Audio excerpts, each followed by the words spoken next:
자, 8회 문제 27번입니다. 8회 문제 27번. 확정급여 제도와 관련해서 단기 손익으로 인식하는 항목이 아닌 것을 물었습니다. 단기 근무원가나 과거 근무원가나 그 다음에 이자 이런 것들은 모두 단기 손익으로 인식을 하는데 4번에 보험 수리적 손익은 뭘로 인식한다고 그랬죠? 기타 포괄 손익입니다. 답은 4번. 주식결제형 주식기준보상거래 밑줄 쳐보세요.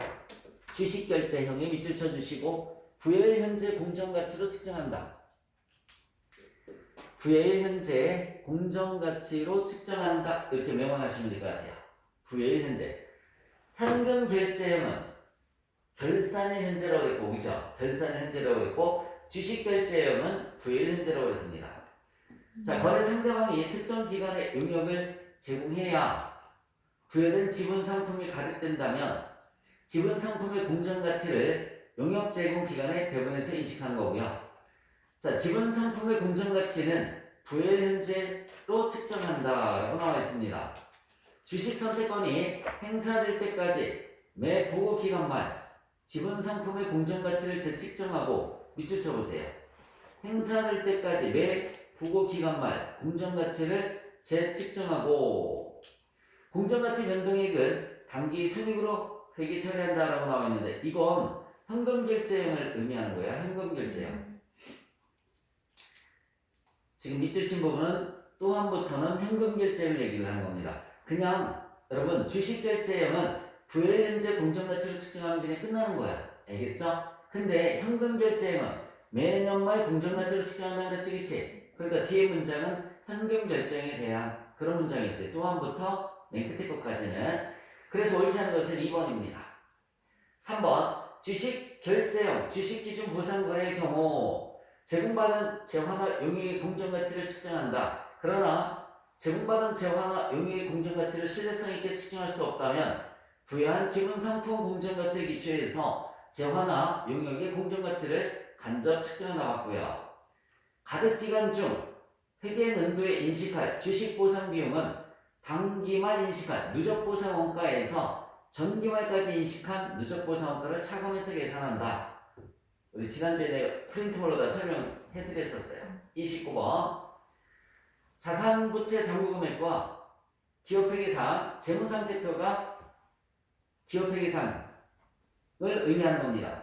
자산부채 잔고금액과 세무상 자산부채가액인 세무기준액의 일시적 차이를 발생시키는 항목을 옳은 것을 물었습니다. 우리 세법용어로 하면 유보를 찾는 거죠. 접대비 돈 나가죠. 기부금도 돈 나가죠. 퇴직금도 돈 나가죠. 감가상각비는 돈이 안 나가죠. 그러니까 4번이 유보입니다.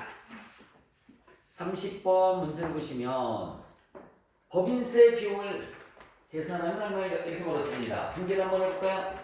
자, 단계 납부할 법인세가 얼마라고 나와 있습니까? 250만원 나와 있죠. 대변에 미지급 세금. 대변에 미지급 세금이 250만원. 차변에는 법인세 비용. 차변에는 법인세 비용. 이렇게. 자, 작년에 이연 법인세 부채 잔액이 얼마라고 나와 있어요? 40만원 나와 있죠. 다시 한번. 작년에 이연 법인세 부채 잔액이 40만원 나와 있어요. 이걸 차변에 와서 없애줘야 되는 거니까 차변에 이연 법인세 부채 40만원. 작년 거는 올해 반대편으로 보내서 없애줘야 된단 말이야. 자, 올해 이연 법인세 자산이 또 얼마 있어요? 30만원이죠. 올해 거네는 그치? 올해 거니까 차변에 30만원. 이연 법인세 자산이 30만원. 이렇게 오면 되겠죠. 250에서 70만원 빼니까 법인세 비용은 180만원으로 계산이 됩니다. 답은 1번. 다시 한번. 그 다음 문제로 넘어가면 반대편으로 보내서 없애줘야 돼요. 작년 말에 이연법인세 부채는 대변에 있었던 거니까 올해 차변에 와서 없애주고 올해 이연법인세 자산은 원래 올해 거니까는 차변에 기록을 해주시면 되는 겁니다. 자, 유형자산의 측정 기준을 원가 모형에서 재평가 모형으로 바꿨다. 이거 정책의 변경이죠. 유형자산에 대해서 재평가 모형을 적용하는 것이 재무상태, 재무성과 또는 현금 흐름에 미치는 영향에 대해서 신뢰성 있고 더 목적적 법한 정보를 제공하는 경우 해당 측정 기준의 변경은 다음 중 어디에 해당하는가? 정책의 변경이에요. 원가법에서 재평가법으로 바꾸는 거 정책의 변경입니다. 자, 32번 주당 순이익을 물었습니다. 공식은 보통주 단기 순이익, 보통주 단기 순이익 나누기 유통 보통 주식수. 이렇게 하면 주당 순이익 계산이 되겠죠. 다시 한번 보통주 단기 순이익 나누기 보통주 단기 순이익 나누기 유통 보통 주식수 하면 주당 순이익이 나옵니다. 자, 그러면 보통주 단기 순이익은 여러분 단기 순이익에서 우선주 배당금을 빼주시면 돼요. 기억에서 디귿을 빼주면 되는 겁니다. 그러면 단기 순이익은 얼마나 나올까? 우선주 배당금 2천만 원 있죠? 2천만 원 빼주시면 3억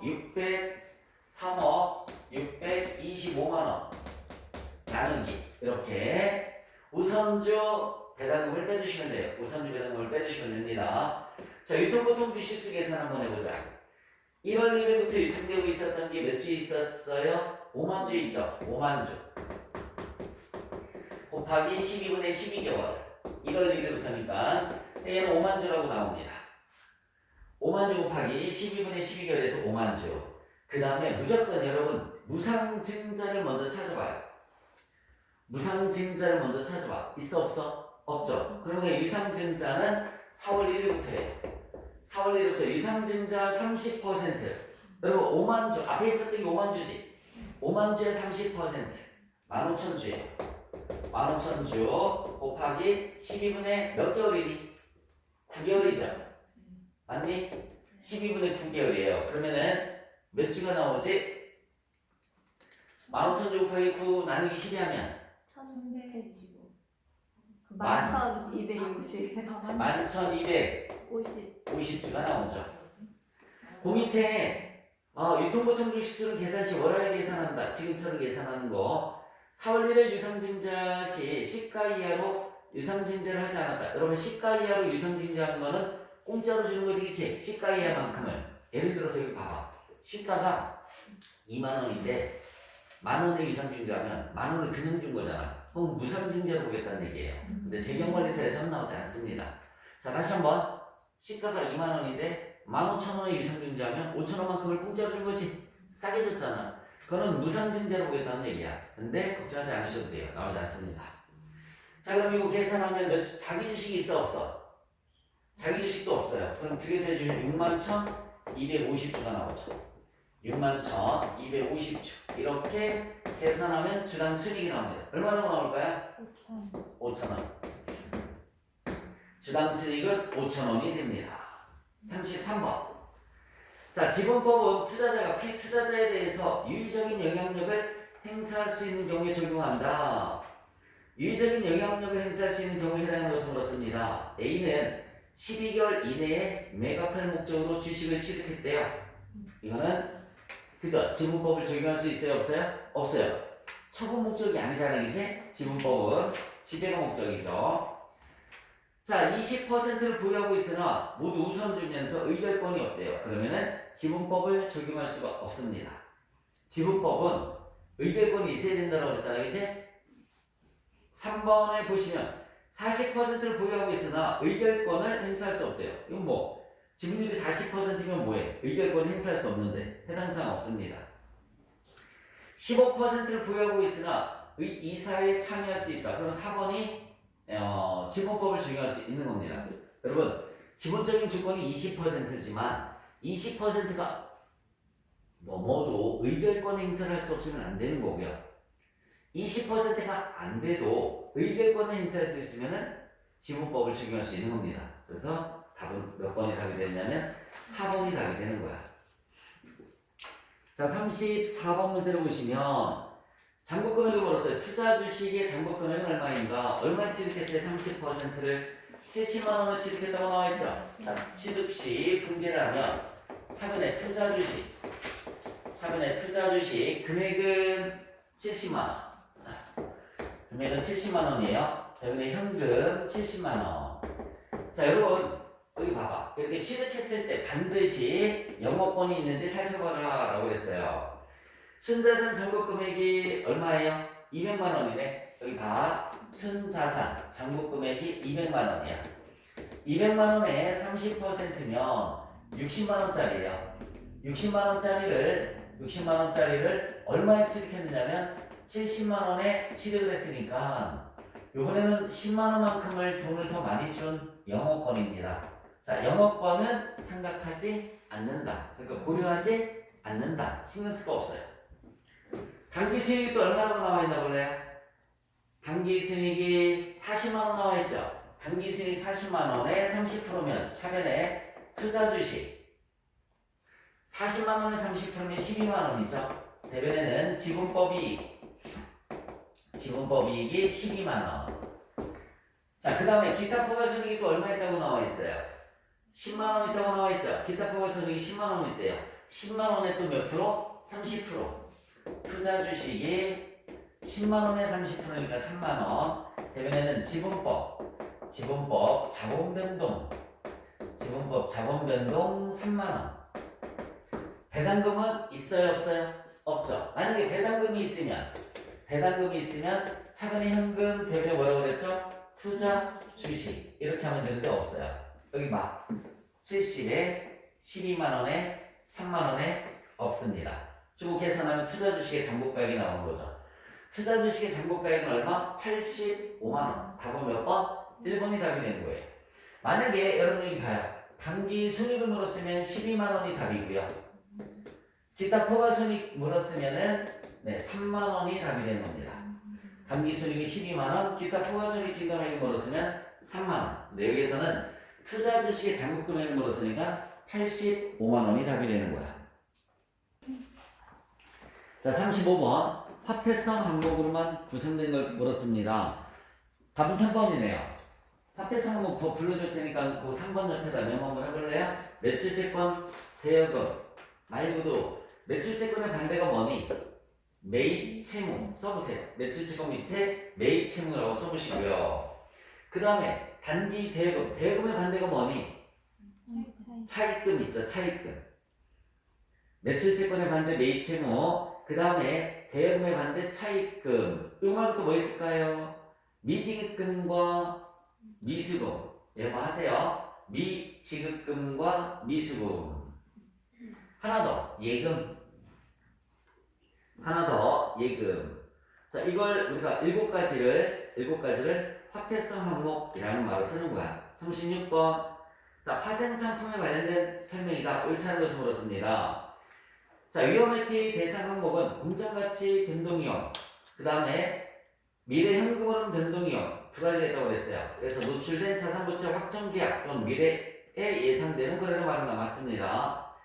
자, 내지의 파생상품은 파생상품이 아닌 주계약을 포함하는 복합상품의 구성요소이며 복합상품의 현금흐름 중 일부를 독립적인 파생상품의 경우와 유사하게 변동시키는 금융상품을 말한다.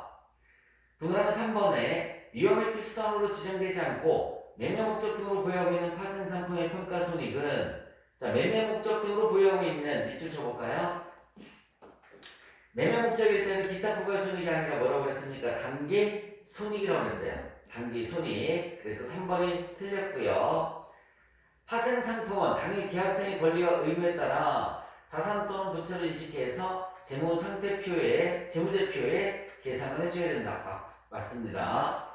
37번. 리스 계약을 체결하였다. 사용권 자산에 대해서 인식할 단가상각비는 얼마인가? 라고 물었습니다. 자, 그러면 사용권 자산이 나왔으니까 리스 이용자 측면이죠. 리스 제공자 측면이 아니라 리스 이용자 측면이고요. 단가상각비를 물었습니다. 자, 리스 기간은 2001년 1월 1일부터 2003년 12월 31일까지 3년이고요.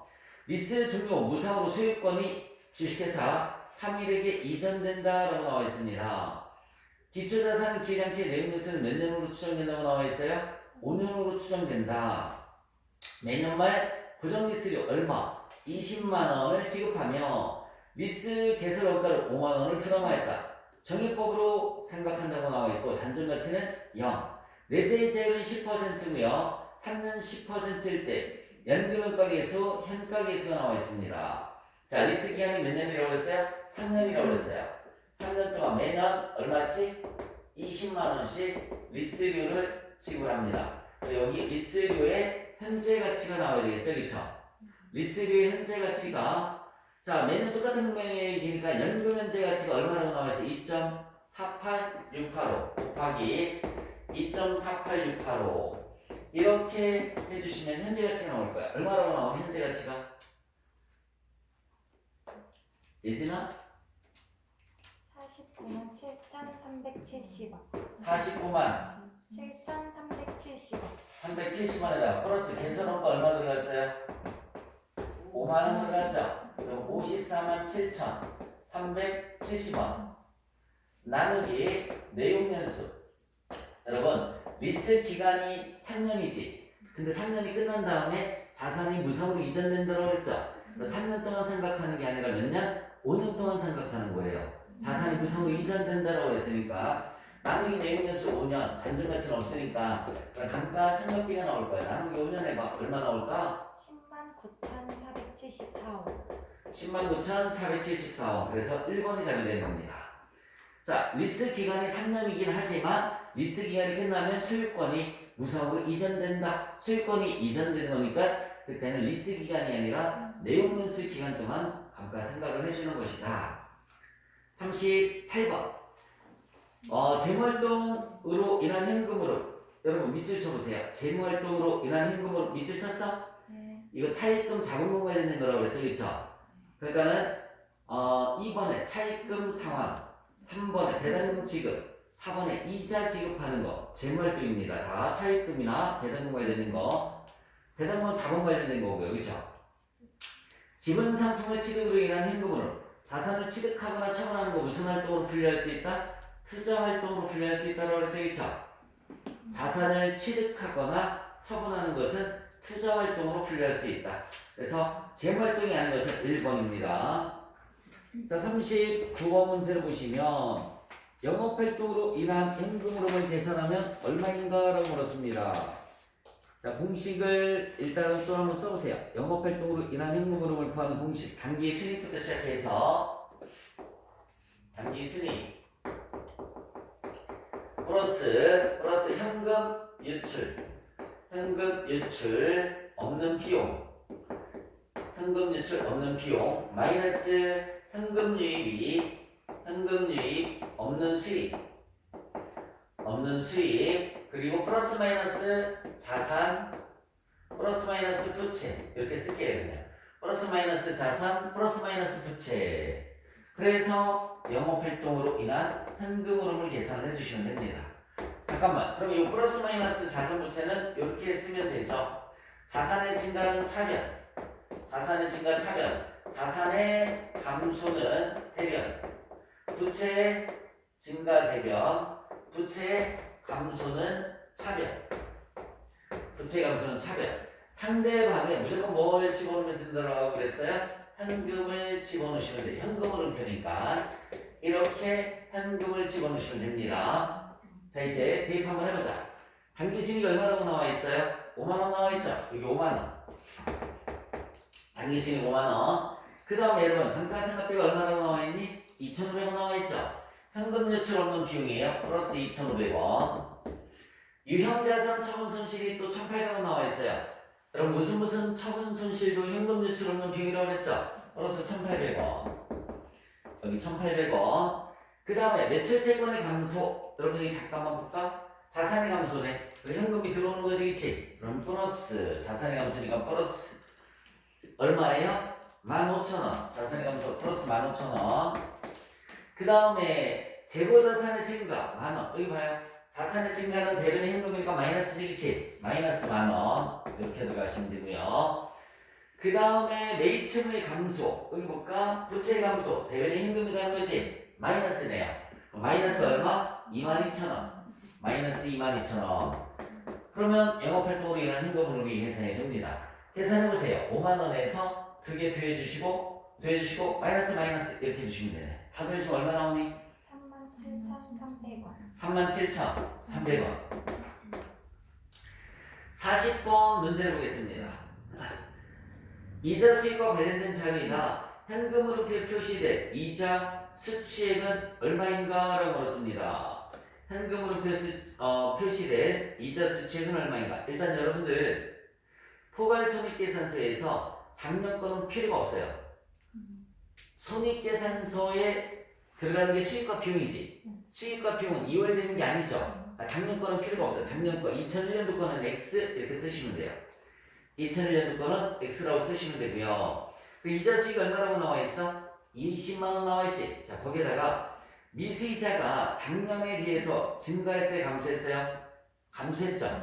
미수이자 감소했어요. 얼마 감소했니? 작년에는 3만 원이었는데 올해 얼마가 됐어요? 2만 원이 됐잖아. 그럼 옆에다 써보세요. 감소 만원 이렇게 써보세요. 감소 만원. 감소 만원. 선수이자는 작년 말에 비해서 올해 말 2만 원이 증가됐죠, 그렇죠? 2만 원 증가 이렇게 써보세요. 2만 원 증가. 자, 그러면 이자 수익이 올해 이자 수익이 얼마라고 나와 있어? 20만 원 나와 있는데 미수이자가 감소했다고 그랬지, 그치? 감소 만원. 미수이자 감소 만원. 여기 봐요. 미수이자는 뭐에 속하는 거니? 자산. 자산의 감소는 차별이 현금이라고 그랬지, 그치? 그럼 플러스네요. 그 다음에 선수이자는 증가했어요, 감소했어요? 증가했어요. 여기 봐요. 선수이자는 부채예요. 부채의 증가, 차변의 현금이지. 플러스네요. 2만원. 그러면은 토탈 23만원이 현금 수령액이 되는 겁니다. 23만원이 현금 수령액. 답은 몇 번? 4번이 답이 되는 거예요. 그래서 여러분들 이거만 잘 기억해 주시면 되죠. 미숫자가 들어간 것은 뭐예요? 자산. 선숫자가 들어간 것은 뭐라고요? 부채. 작년 말과 비교해서 그렇게 계산을 해주시면 되고, 다시 한번 강조하지만 손익계산서는 작년 거 필요 있다 없다? 없다. 재무상태표 항목만 전기와 단기를 비교해서 증가 감소 따지는 거다 라고 생각을 해주시면 됩니다.